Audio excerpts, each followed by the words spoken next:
Hello and welcome to my series, Tales of Bygone Years, where I'm going to be talking about the princes of Kiev and Rus.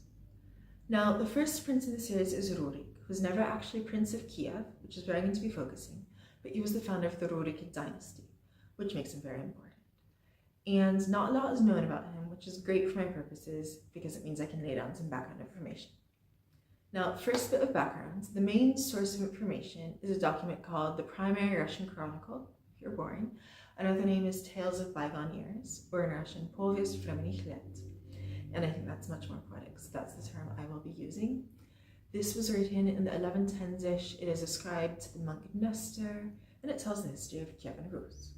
So, what is Kiev and Rus? I'll talk about the Kievan part, and then I'll talk about the Rus part. So, for the Kievan part, this was a political unit centered on Kiev, which makes it the ancestor of both Russia and Ukraine. And the boundaries of Kiev and Rus changed over the centuries, but Kiev was always the central power. And that is especially relevant when we're looking at the system of inheritance that existed among the princes. So it wasn't very straightforward. Not one person inherited the whole kingdom. Rather, the Prince of Kiev divided the kingdom among his different sons, placing them in different cities. So you have the Prince of Novgorod, the Prince of Smolensk, the Prince of etc. And when one of them died, like all the other princes changed what cities they were prince of. But Kiev was always the important chief thing, and only the sons of the Prince of Kiev could inherit, which made a little bit of sense out of the rotation system, which was otherwise very opaque and led to a lot of infighting. So that's the Kievan part. Now for the Rus part. So Rus was originally an ethnic term used to talk about a group of Swedish conquerors who became the ruling class in Russia. So Riurik was a Viking, and he would have spoken Old Norse, he would have worshipped Scandinavian gods, etc. And another term you'll hear used to talk about these Eastern Vikings is Varangians, particularly in reference to the Varangian guards in Byzantium, who I'll talk about later in the series.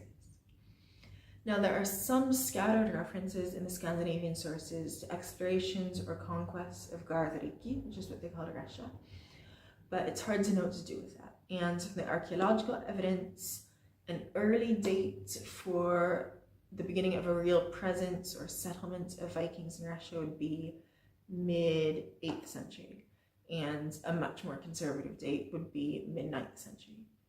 And Riurik, we know, or he's recorded in the Primary Chronicle as having died in 879 AD. Now, the way the Primary Chronicle tells it, the Slavic tribes in northern Russia begged the Varangians to please send them a ruler. And the Varangians took pity, and they sent three. So they sent three brothers, Riurik, Sinius, and Truvor.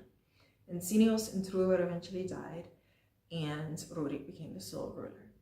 By the way, when I was looking on Wikipedia, I saw a very interesting reference to an Estonian fairy tale with three brothers with very similar names. I didn't look more into it, but if anybody knows something about that, I'd be so interested to hear. So please leave a comment if you know something about that. So as I mentioned at the beginning, Riurik never became Prince of Kiev. As far as we know, he never went there. He was Prince of Novgorod. There are two men in his retinue, Askell and Deer, who traveled south to Kiev. At that time, a Slavic tribe called the Polyanians, which meant sort of the field dwellers, was living there, and they conquered and they became princes of Kiev.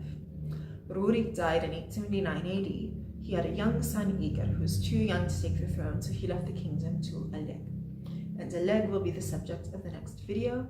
Stay tuned. Thank you for watching.